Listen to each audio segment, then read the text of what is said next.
okay, well, this is not prepped at all, so this will be fun. Me going off the dome about a very new thing to me. Have you heard of functional? Are we recording? Well, I mean, we could be, but we haven't even said hello to everybody. Oh, right. Yeah, I forgot about that. Yeah, see, I'm still new to this world. Go ahead, Doug. Take it away.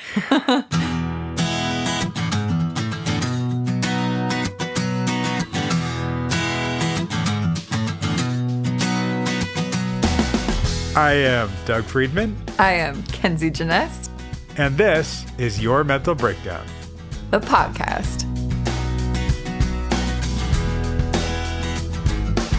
And Kenzie has something to say. No, I have a question to ask. Oh, okay. Okay. Who's there? Oh my God. I'm not that funny. Like, I don't come in hot with jokes, Doug. No, you came in hot with like, I got some psychology, factual, clinical thing. Yeah, because I'm like, I want to talk about cooking dog food. And yeah, guess what? You've like been in this field for a long time. I'm still relatively fresh. Can we talk theory, please? Because I nerd out on it. Would you like some tea? Nope. I've already had my matcha latte and I'm fired up. I'm ready to go. Bring it on. So, functional analytic psychotherapy. 101. Here we are, class. Bring it on. No, it really is. So it says here, I just looked it up so I could give the formal definition, right? It's a contemporary contextual behavioral therapy grounded in empirically supported principles, blah, blah, blah, in an intense, caring, and relational therapeutic relationship. So I just started reading more about it. I asked you about it because I think that you naturally do this, but you don't really pay attention to theory and like being very technical and clinical when you're in the work, right? In the room.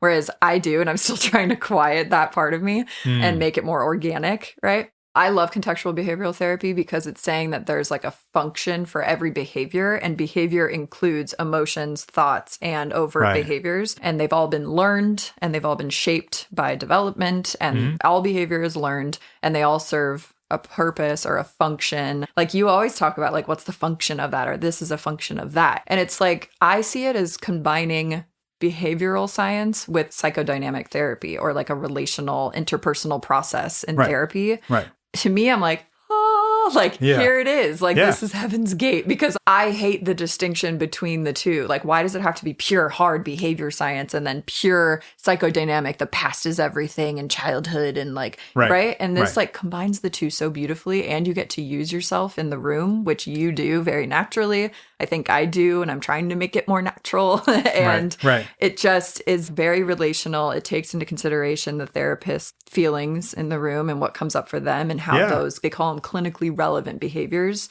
that pop up within the client and the therapist. Even what we were talking about a week or two ago about how I took a client out of their emotional experience by trying to give the client an objective view of something with a story, right? And it took him out of his experience. And then later, I think the following week, I came back with a real apology. That's what you're talking about. There's that behavioral aspect that I'm doing in the room as the therapist, and they can see that and feed off of that. Right. And you're like, how did I evoke a response from them? Like, what did I do to get them to respond in a certain way? And what happened the second before they responded that way? You know, like, what was going on? And what's the function of that? Right. Ooh, it's so juicy. It's so interesting to me.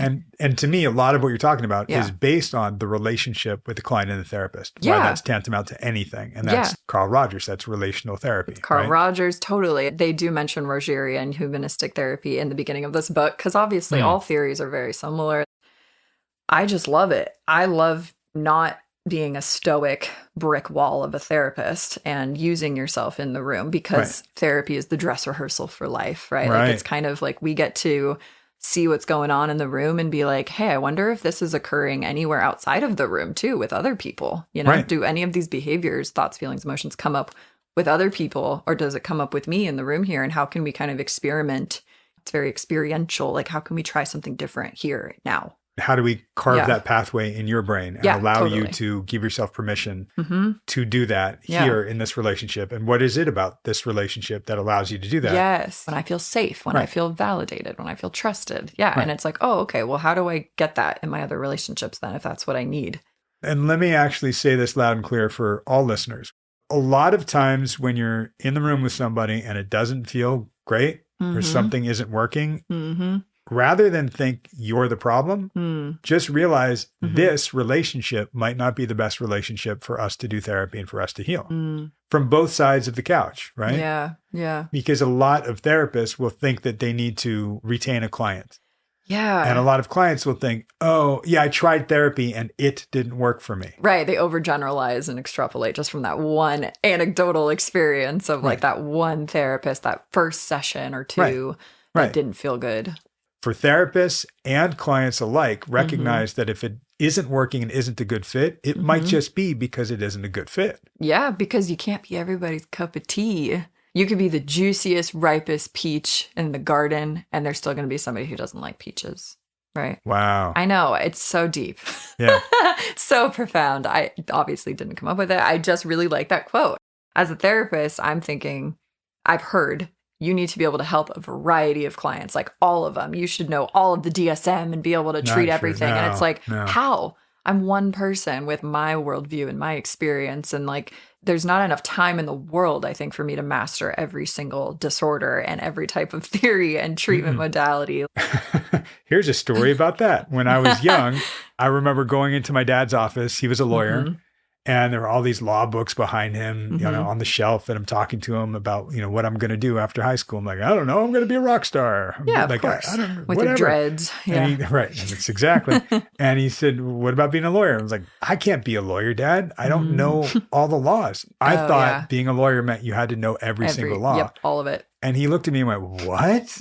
And I wasn't like a young kid. I was like a late high schooler, right? Yeah. Maybe even college.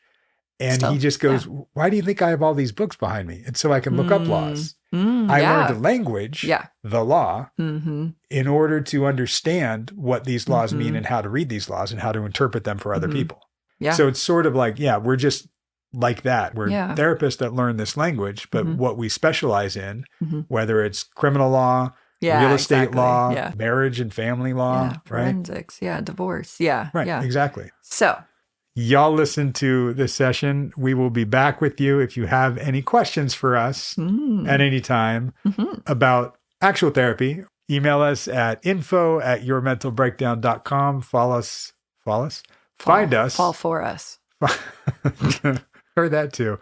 Follow us on social media at Your Mental Breakdown I don't know. I'm losing it. Oh no. Wherever we are. yourmentalbreakdown.com. Just find Your Mental Breakdown. Just Google it. Just Bing it. All right. We're out of here. Okay. Bye. Bye. I did try to put some of the things we've been working on into practice.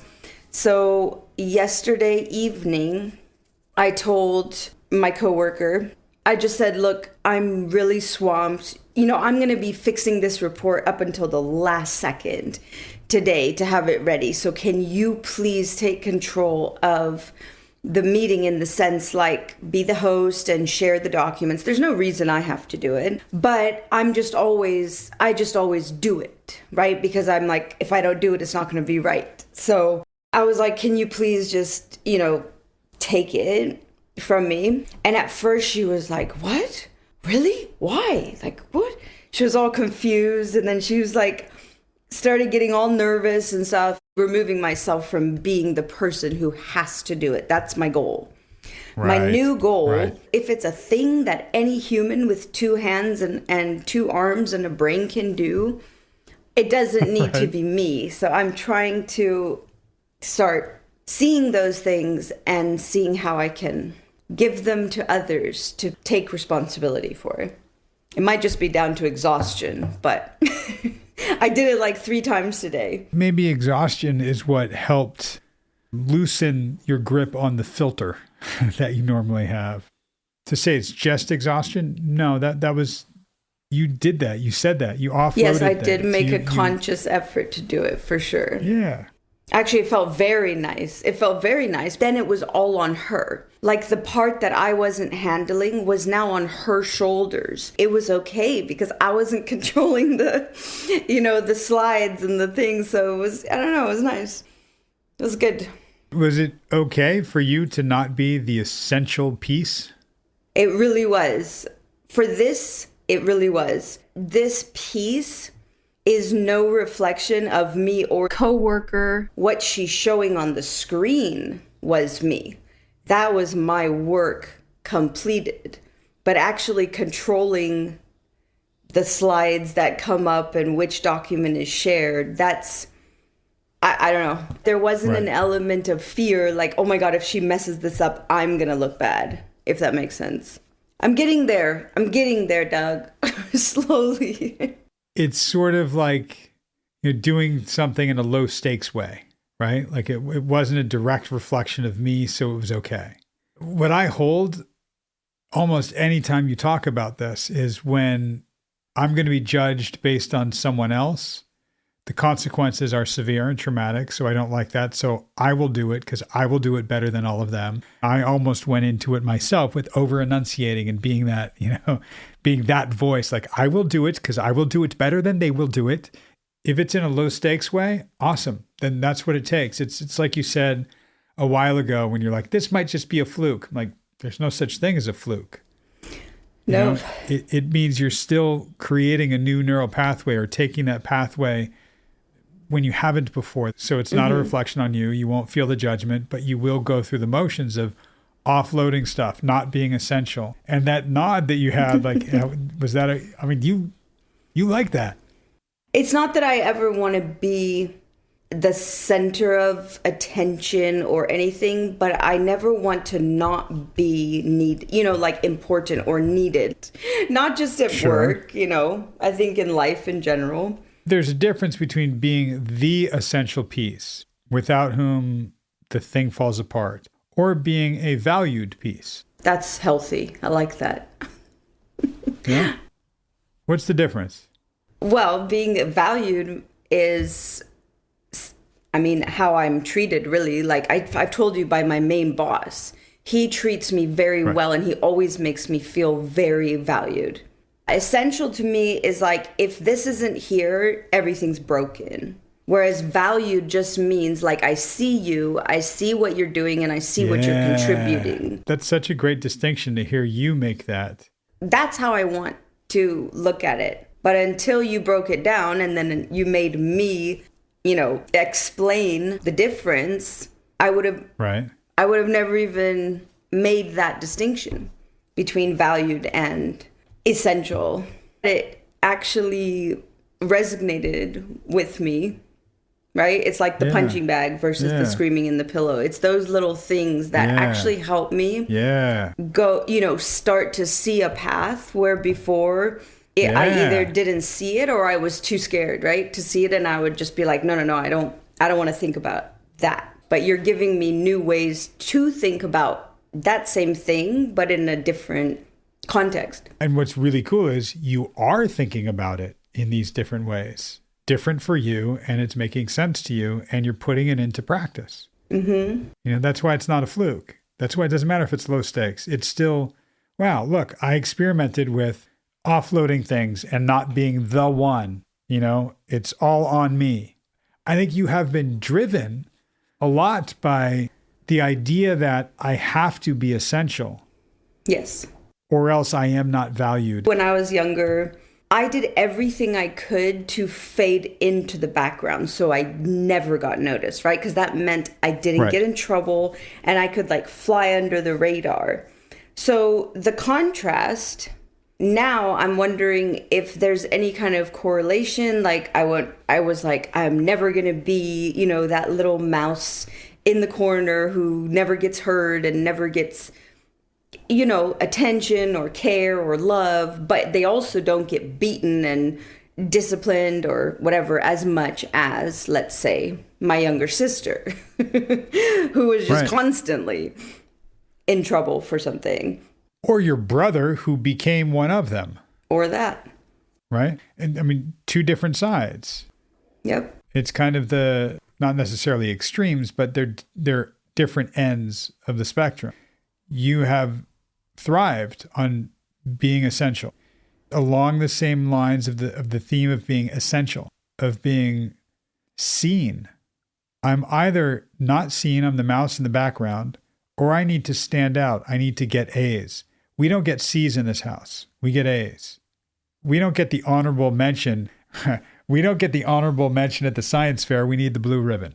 And it became less about so I don't get beaten and more about so I am seen. Yeah, and I'm thinking to sort of, my progression and how I got to be who I am. And I wonder if when I made that separation and decided to leave the cult, I remember having to tell myself that, I was on my own and I had to figure shit out, right? Nobody, no help, no nothing, just straight up on my own. And I wonder if that somehow became like me setting rules almost for how other people were going to behave towards me. That's sort of how I feel. And I'm working on softening some of those edges. But I guess what I want to kind of explore here is how I got to be this way. There's two big points I hear in this. One is, yes, I'm going to stand out and be excellent and exceeds expectations in everything that I do so that I am seen, because I've been in the shadows for so long and now I want to be seen. And I'm also going to protect myself from being, I'm air quoting, beaten by telling people how to act, by controlling, we've used that word a lot, the situation. That's why in my annual review, I'm going to write a 12-page paper on what I need to improve. What do you think of that? Yeah, it makes sense. I either do it really well or I just don't do it at all. So I guess I just need to find places where I can let that relax a bit. Start to let that be okay, where the seas are okay. I'm not saying I've found those places, but I am like actively looking for those places, especially at work and here at home, trying to get, a handle on allowing, I should probably say allowing my kids to do their chores and help keep the house clean. Because historically, I've just been so impatient with the mess that I just do it all myself. And then when it's time for chores, I'm like, you can re-scrub the bathrooms. It's going to be weird, but a lot of what you're talking about, not right now, but eventually, will allow you to relax and do less, have more energy. Right now and previously, it doesn't, because what happens in your head, the anxiety, what you would call the OCD, what we could say is a trauma response. We're talking about controlling a situation, controlling the environment, making sure I'm okay, everyone's okay. What we're talking about is controlling your environment, controlling how people act towards you, how people think of you. Controlling your annual review by telling them where you can improve. That's just to be clear, we were supposed to do that. I know. I just went, of course. Look, I'm going to make fun of you a little bit. Okay? I know you do. But I'm making fun of this kind of personality here. It's you could walk onto an airplane going to London, knock on the cockpit door and say, "Excuse me, Captain, I realize that there's going to be some turbulence going over the East Coast, so you might want to take a northwest route before you head directly east, and probably want to be between 35,000 and 40,000 feet over this stretch here. Here, I've mapped it out for you. Here you go." What do you think of that? That would be very silly because I don't know my ass from my elbow when it comes to navigation. But that is getting involved or trying to assert yourself in a situation where you have absolutely no reason to be doing that. You have no experience flying a plane, right? Let's say you did. Let's say you knew that stuff to be factually true. Then I might do that. I'm just being honest. If I was a pilot and I was just taking a flight, someone else was flying, I'm not going to put it past me. If nothing else, I would check in and just be like, "Hey, did you saw that weather update? Yeah, okay." Something that would make me feel, yes, I probably would. just in case they weren't aware or they didn't know the best route to go, I was just going to make sure that they had all the information. I don't know what the word would, control. Probably that. Mm-hmm. Just the thought, just the idea that I have information that is useful. I don't know if this person knows it or not, but by telling them, I have essentially, I guess, controlled the situation as much as I can. So yeah. What would that do for you? Probably make me relax a bit more. Somehow it would probably give me more calm. Something bad is about to happen to your kid, or you see something coming. I like to try and, I'm going to say control, but really it's like fix everything before it happens. Yeah, and I hear especially the kid example, when you see something's about to happen, you want to protect them. You don't want them to be hurt. You don't want them to suffer. The reality is sometimes they need to learn, and they need to learn by virtue of falling down. Yeah, it's hard for me. Yeah, and we want to protect them. Yeah, it's a difficult concept for me, really, really difficult with my children, but also a difficult concept for me with colleagues, even work colleagues. I see what they're about to do and I'm like, oh, that's so not what you should be doing.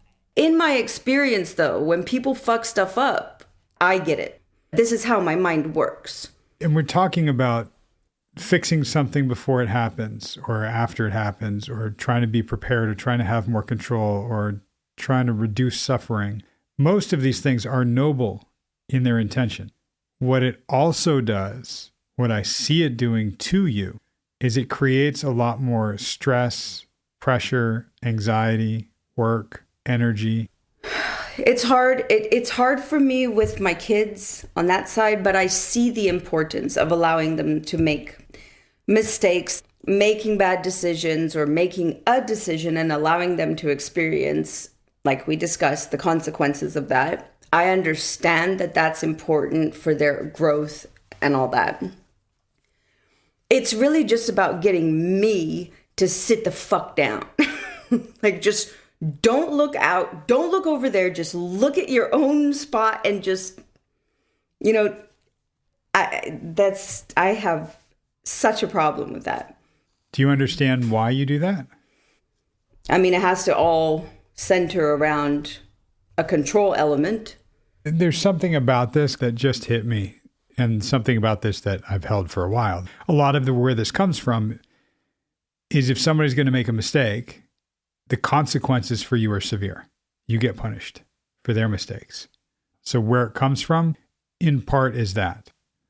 There's something I wonder about.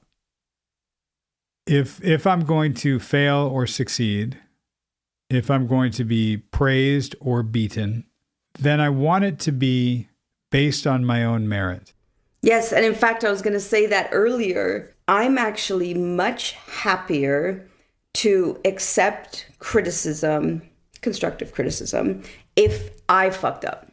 If by proxy I get criticism because, I don't know, I was part of the team, or if ever I'm part of a team, I want to be fully in control, because if something goes wrong, I will be fine with being like, yep, that's on me.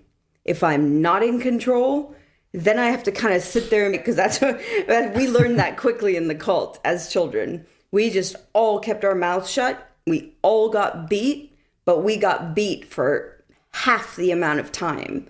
So there's probably for sure a trauma response in there somewhere. Yeah. But yeah, if I fuck up, I did it. It's my responsibility.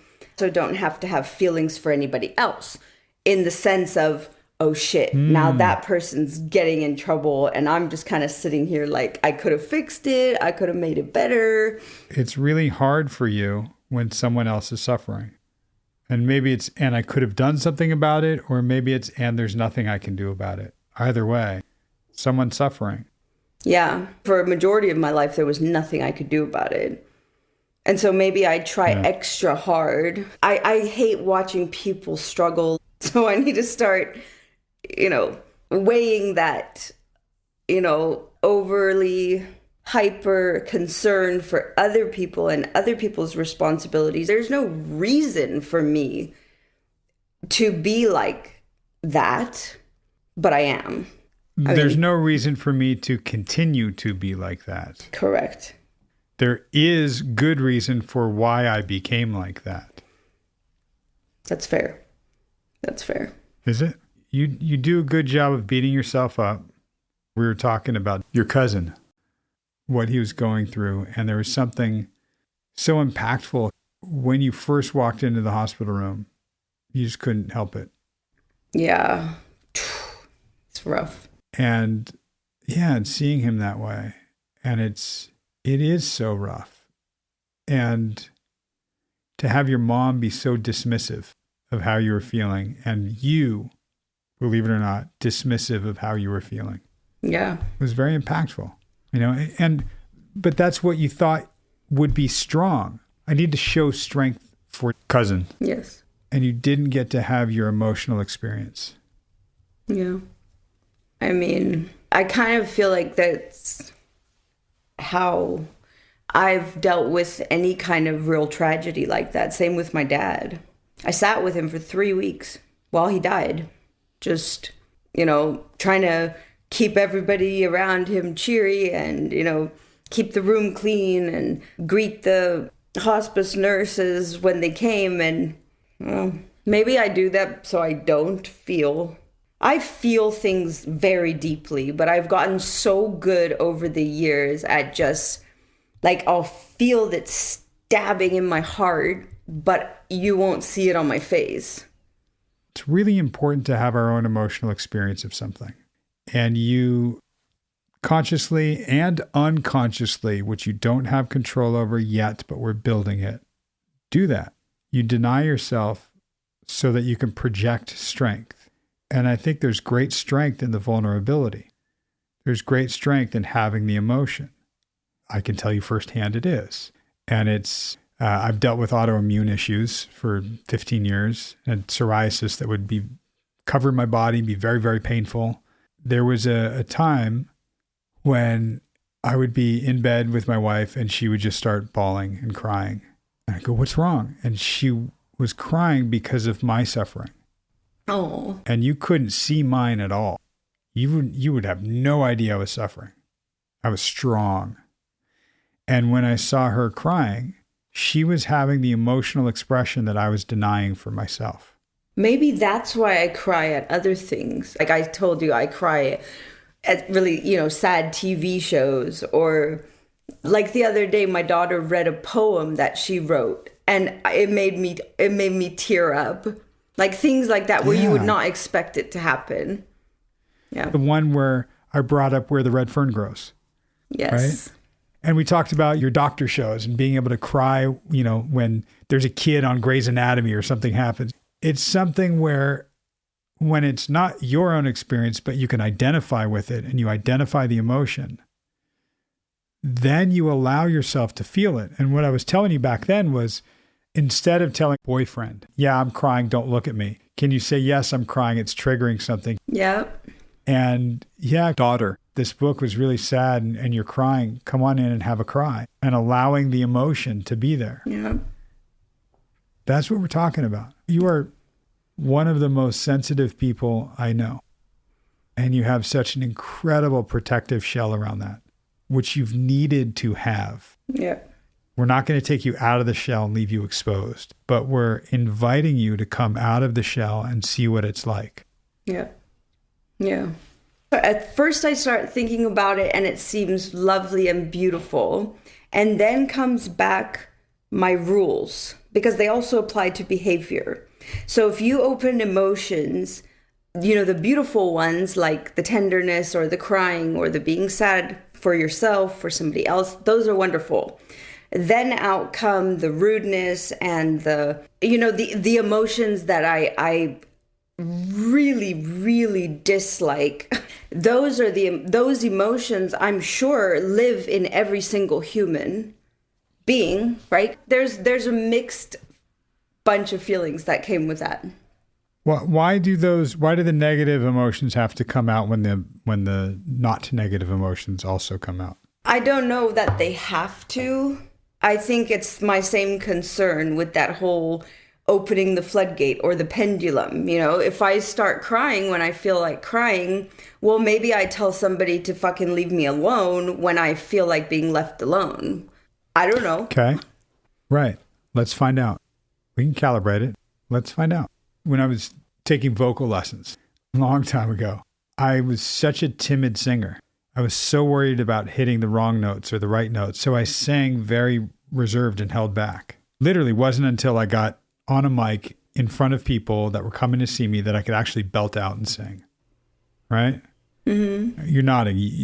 You know the experience I'm talking about? I know this experience. I mean, I'm sure I'm not as good of a vocal artist as you, but yes, I know that exact experience. What I learned from that is when you make a mistake, make it loud. When I would try to sing and sing quietly, I couldn't hear, I couldn't correct, I didn't know. When I sang loud, hit a wrong note, let me correct there, got it. And then you do it. And people are much more forgiving of that. Some of the greatest songs that I like, that I've heard, have singers whose voices crack in it. And I love the crack because it's real. It's emotion. Allow yourself to emote. Yeah. Feel. Yeah. And if it comes out, oops, a little too far over there, we'll course correct. You know, It's giving yourself permission to, and it might be cringeworthy. I mean, I saw you cringe for a second, like, ooh, no. Yeah.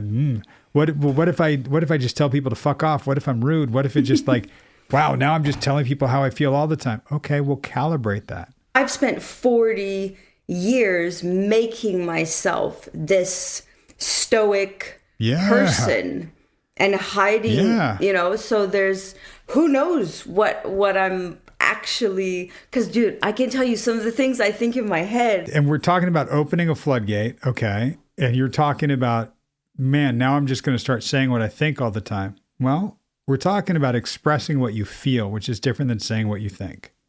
Okay, but what you're feeling is the frustration. Yeah. So we're talking about getting in touch with that.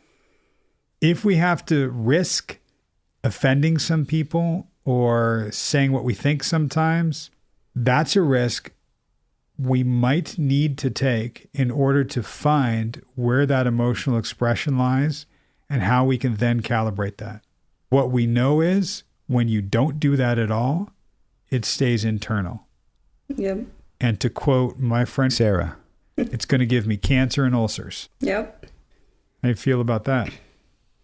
I feel like I'm going to think about it a lot. It's kind of like the meditating thing. I couldn't see that path before, and now I'm starting to see it. I'm sure it's just a lot of my own personal fears that are stopping me from seeing the way forward to this, sort of maturely emotional person. I get, data-wise, I've got this. Like, I know how to handle all that. But yeah, there's always a concern for me when something comes to the surface. You're in therapy. You're talking to your therapist. We will calibrate this. We will experiment with this. And first step is doing it with me, which you've been doing. Second step might be doing it with my siblings or boyfriend. Okay? We've got a few steps. Yeah. And we're going to try it. And expressing what you feel and saying what you think are two different things. We might, part of our work might be recognizing what are thoughts and what are feelings and building our emotional vocabulary. If I do that, I just see all these other problems. Like the person's going to react to my frustration and then it's going to get worse and then they're going to shut down and then I'm going to feel guilty and then, it spirals. Right. But that's why I'm going to think on it. Right. I'm going to think on it. I'll say this. This might sound weird, but think on it and feel on it. Okay. Because it might be like, yes, data-wise, I got it. It makes sense. And you said it a second ago. Ooh, it makes me a little scared. Makes me a little nervous. Like, okay, I want to get in touch with that part too. Okay. I've been very conscious over the last, I don't know, how long has it been? 8 months, 9 months that we've been working together on the anxiety part, right? All the stuff we've been talking about. This is now a new sort of exploration for me So I like this. I like this for me. So yeah, gonna do it. Yeah. I'm gonna try it. All right. I'm not necessarily gonna do it. You're gonna think on it and feel on it. Exactly. All right, Doug.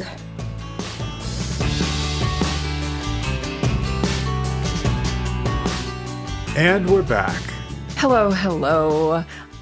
Doug, I have thought, and I'm...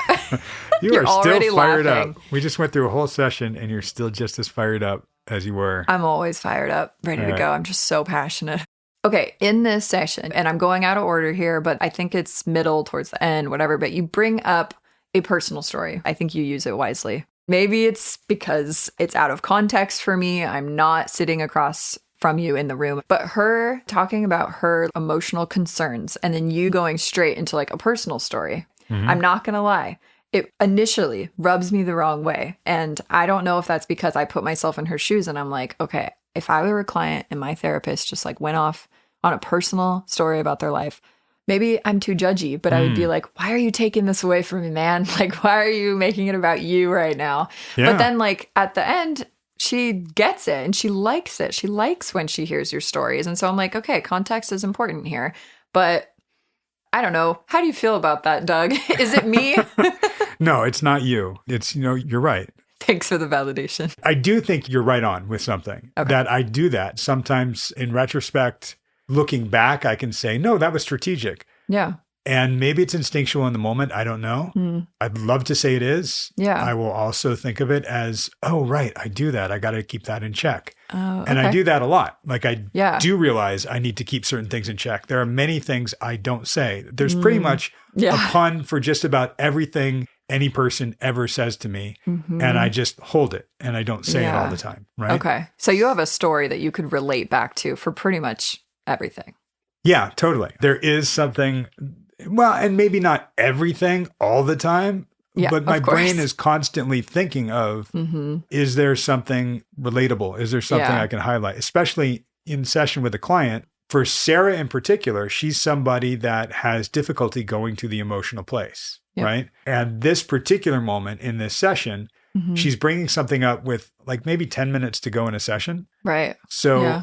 Again, in retrospect, I can't tell you in the moment because this is like a year ago that this happened. I'd love to believe this is true. Right? With 10 minutes to go, I probably realized I don't necessarily want to go, here's my opening for the emotional place with her.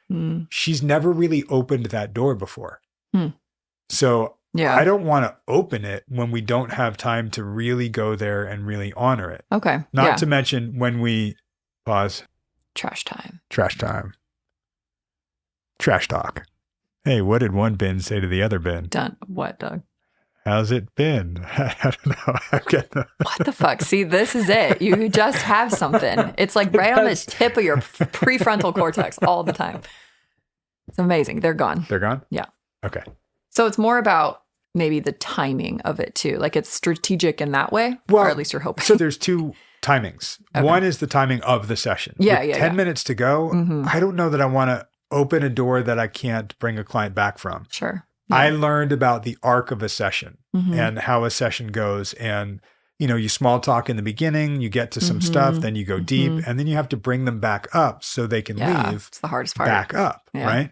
So that's why they call it the doorknob revelations, right? Doorknob confessions or whatever, Right as they're leaving, they'll drop something on you and you can't do anything with it. Oh, yes. Right. And it's frustrating as a therapist because you hear it and you're like, oh my gosh, I want to do something with that. Yes, but right now. We can't. I can't. I think ethically that there's a responsibility that we have to leave the client in decent shape, right? I mean, not to say they can't leave the room crying. I often, even just the last episode, I think we were like, okay, Sarah, let this percolate and see how it goes. Yeah. I love doing that and giving clients something to think about. Definitely. But raw emotion. Yeah. That's a tough one. And for a client who has said that Bruce Almighty drawer, like if I open something up, the floodgates are going to come out. That Acme like closet where you shoved everything in and if you open it, boom. So if this was maybe 10 minutes earlier, so we'd have 20 minutes in the session, partly timing wise in the session, we didn't have enough time. Then there's timing wise in terms of where the client is.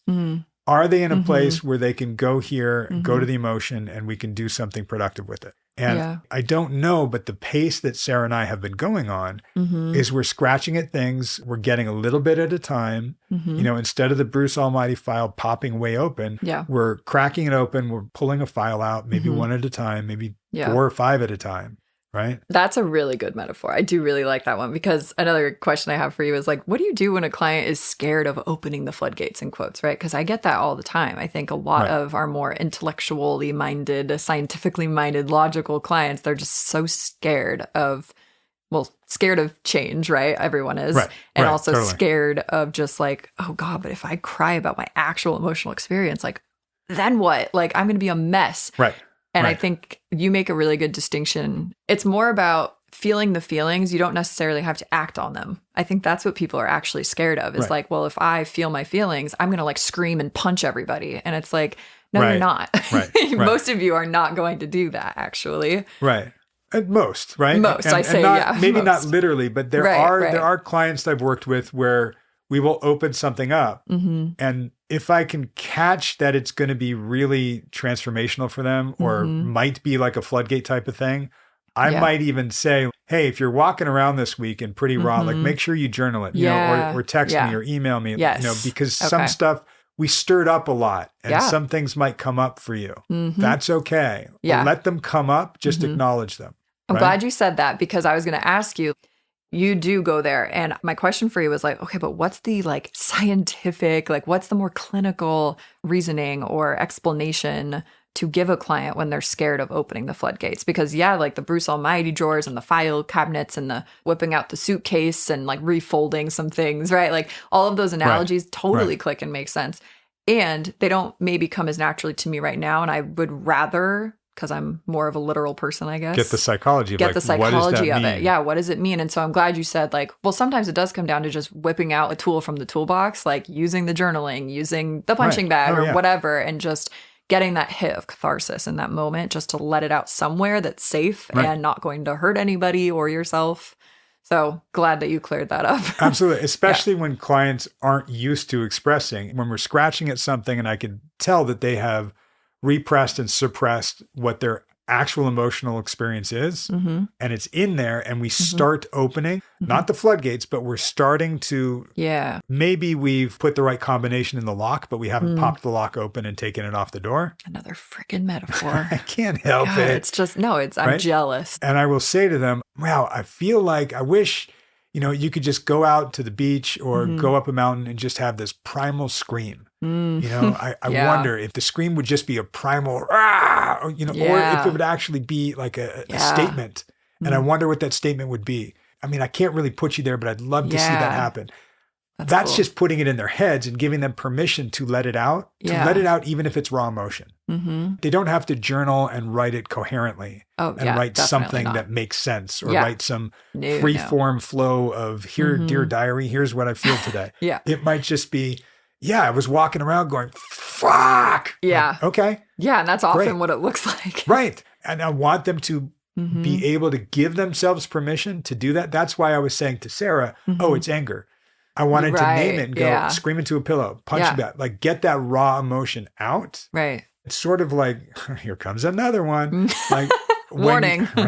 Warning. When you've had food poisoning or eaten something bad and you know you're going to throw up, but you don't want to throw up. Some people are just like, let me just throw up and get it over with. Others are like, no, I don't want to throw up. I have a phobia. You know, right? Me. I know. That me. That's why I'm using this one. Perfect. And you know, once you do, you're going to feel raw. You're going to be a little shaky, and you will probably feel so much better and worse at the same time. Yeah. That's kind of what this is. It's true. You got to take the good with the bad. Right? There it is. Okay. Thanks for that. I'm not going chronologically today, but you do tell her pretty directly, like, you are one of the most sensitive people I know. And I know that you're saying that in a positive way, right? Like, despite you not feeling your feelings all the time, right? Like, you're actually, Sarah, one of the most sensitive people I know, which to me, I hear that and I'm like, oh, that's so sweet. And she laughs a little bit. And I'm wondering why you didn't really like hit that. Because I would have been so tempted to be like, oh, I heard a little chuckle there. Like, what does that mean to you? What does sensitivity mean to you? Because obviously there's a fear of being sensitive or like a scoffing, like a self-judgment that she has about her sensitivity. Maybe. I don't know. Is that obvious? Maybe it's not. Maybe I'm reading too much into it, like prematurely. Well, how would you know? So I guess you have to ask her about it. But you don't. That's what I'm saying. Like, I'm wondering why you don't hit that kind of like, hey, I heard a lot. No, but we're back to my question though, because I'm wondering why you didn't ask her about that laugh, or like, do you think you get to it later and that's why it doesn't really matter? I know I get to it later. I log that as, that's a defense mechanism. Of course. And she's done that several times. This isn't the first time she's done that. I sometimes will make a face. And you probably did. Yeah. I sometimes will pin it. I will often not let a client dismiss something, as you've heard me do with Sarah recently. Yeah. And it's about not challenging them every time they do it. It's about marking it so that when you do, you can go, yeah, you kind of do that as a defense. And I'll often say it that way. You do it as a defense. It's a protective mechanism, which comes up a lot in what we've been talking about with her. And the trauma response and all of that. And it's funny because in previous sessions, the trauma response thing and just trauma in general, like relating things back to her trauma has been kind of a sticky point for her. It's been a little difficult. And I think she's finally in a place where she's just saying it matter-of-factly, like, oh yeah, that's probably a trauma response. Like, yeah, that is my protective mechanism. Okay. Right. And I don't want to take it away from her right now. Yeah. That's not safe. That's, here you go. Now I feel like I've got to preface every time I use a metaphor or analogy. Oh no, see, that's me. I'm a judgy asshole. Right? I wouldn't say that. I don't think I really don't think you're judgy. You're just an asshole. Thanks, Doug. That makes me feel so much better. It's the turtle in the shell, right? Yeah. Like, I've used that one before. See, there you go. Right? You can't just take the turtle out of its shell and expect it to feel safe and fine. You're taking it out of its home, out of its protective shell. So with her, this session to me is all about allowing the emotional experience. I don't necessarily want to go after her raw and vulnerable and pull her out of her shell. I want her to come out when she feels safe coming out. Yeah. I will do things that point to it, but I'm not going to go right for it every time. Yeah, there's an art to kind of picking and choosing when to really call out the affects that change in session, in the moment. Going back to what we were talking about at the beginning, functional analytics, like whatever, those clinically relevant behaviors. Like her scoffing at sensitivity might technically be like one of those clinically relevant behaviors that we would call out, but you're right. There's more to it in this context, which is also important. Like the timing of it. Where is she at? The turtle in the shell, right? And in this session, she's talking about things like being valued versus being essential. Yeah. And then being essential is being seen as I matter. Yes. That hit so well for her. I mean, that hit her right where it needed to. And a big part of why that hit is she did not have that experience growing up in the cult at all. And I'm highlighting for her a lot of what you didn't have growing up. You can have now through your kids. That's why I bring up kids a lot, because it's reparenting herself. She was saying, I need to do things great. We don't get C's in this family. Right. Oh my gosh. I did not get that one at first because I was like, did Sarah really say that? We don't get C's in this house? Because, I'm maybe closer in age or just closer mentally to like working with teens, right? And I see the harm of like, oh God, saying that to a teenager, like that freaks me out. Like we don't get C's in this house. It's so like, punitive, like, oh God, it sounds so scary, right? But I'm thinking about it now in terms of Sarah, and I'm like, oh, yeah, it makes sense. Of course we don't get C's in this house, because if we get a C, we're going to get beaten or something. Like, it's totally back to little Sarah. Exactly. Absolutely. And that's why, again, I want to point it out without diving into it too deep. And like attacking it. Right. That wouldn't serve anything. So I think that idea that she'll come to, and she does in this session, she says, I need to find places where I can relax a bit. Yeah. I need to take that down a notch. That's when, to answer one of your earlier questions, I don't know if it was today or weeks ago, but whatever, we get there eventually. It was a question. It's kind of meta for how I do therapy. Like we get there eventually. Let's go full circle. Yeah. Right. Well, we did talk about this today, like bringing it back to the clinical. Right. So I do say to her, well, that's the trauma response. Right. That's true. You mix it in there for sure. We understand that. And then I come in and bring in something from her frames of reference, not mine and not my stories. I want her to pull something. And I do it very strategically, because I brought up something where she did get very emotional. And that was talking about her cousin that passed. Yeah. So bringing that up and talking about that again. Yeah. Something really cool happened where she related that to talking about her dad. Oh, right. When he was on his deathbed, right? And she had to like make everyone feel okay about it and basically do the whole keep calm, Sarah can handle it, right? Yeah. Literally, she has that on a t-shirt. Right. Yeah. Right? I can't wait to get to that stuff. Right. But that's exactly it. Because, and this whole session, again, allowing the emotional experience. Yeah. What are we talking about? I related something about her cousin and how that was. She related that to her dad and how she couldn't have her emotional experience because she didn't give herself permission. Yeah. Because she couldn't because of how she was growing up. Yeah. So I will be the one projecting here, everything's cheery and everything's good. And I'm going to be like nice with the hospice nurses and I'm going to keep it this way. And she even recognized like, so I don't feel. Yeah. I don't feel things deeply. I've gotten so good at not doing this. So robot. You won't ever see it on my face. Yeah, I go to the robot. At one point you ask her, how do you feel about that? And she answers the most Sarah answer ever. I feel like I'm going to think about it a lot. And it was like my favorite thing because I was like, oh my, that's it right there. That is such a Sarah answer, such a Sarah response. Right. And I like though that you took it for what it was right there in the moment, but then you came back to it and you did call her out on it a little bit, like towards the end of the session, think about it for sure. And feel it too. Right. See what it feels like to actually like do both. She's just doing this for arguably the first time ever in her life. Yeah. Wow. And part of what we're doing, and I said, like, we're in therapy. You're talking to your therapist. We're going to work on this. We're going to calibrate how this is to do these things. And that's okay. It's why I said to her, it's like meditating. Yeah. Right? Because early on, I told her, look, I'm not going to tell you to meditate. She's like, oh, thank God. Right. Yeah. So I'm not going to tell her to have an emotional experience right now everywhere she goes all the time. That's the turtle out of the shell. Can't do that. That's not safe. Even right now for her, that's not safe. Okay. Yeah. So let's just kind of experiment with it. Let's just do like a little bit with it. That's why I said the first step is you do it here with me. Yeah. This is literally when we talk about therapy being a safe space, that's what this is. Yeah. Try this out with me. It's safe here. Then maybe you can do it with siblings or with boyfriend. And okay, we've got a few steps to go. Let's try it out. It's perfect. I think that's the thing that's missing a lot of the times in therapy maybe is that context of where's the client at? Like that's what truly I think Carl Rogers meant by like meeting the client where they're at, right? Exactly. Is like, where are they? Can they even access their emotional experience? You can't just tell a client, hey, let's feel our feelings. Right. Which we get to a lot with Sarah because it's like the crux of the thing, Yeah. But it's not that simple. It's really not. Like, what does it even look like for them? Yeah. And what I think is amazing is right at the end of this session, she says, very consciously over the last 8 or 9 months that we've been working together, there's the anxiety stuff, right? And now there's this new exploration. Okay, cool. I'm going to do this. Yeah. Great.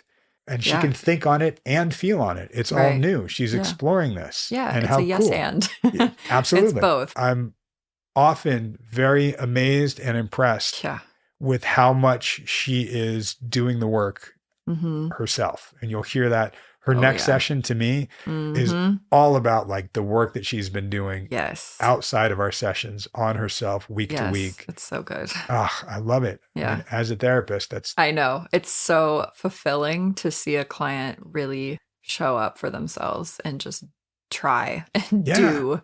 Right. I know you would say it's not trying, they're doing. Right. And you're right. Like she's doing it. Yeah. And it's hard and she's doing it anyway. Right. When they're really in it and they're like working and you can tell that it is working, like what you're doing is working. Right. Of course, it's positive reinforcement classic. Like it's like, oh, cool. This is inspiring and it's fulfilling. And it's okay that it's not necessarily every week. Some weeks might just be like, here's the crap that went down this week. I need to talk about this. Yeah, vent session. Absolutely. Yeah.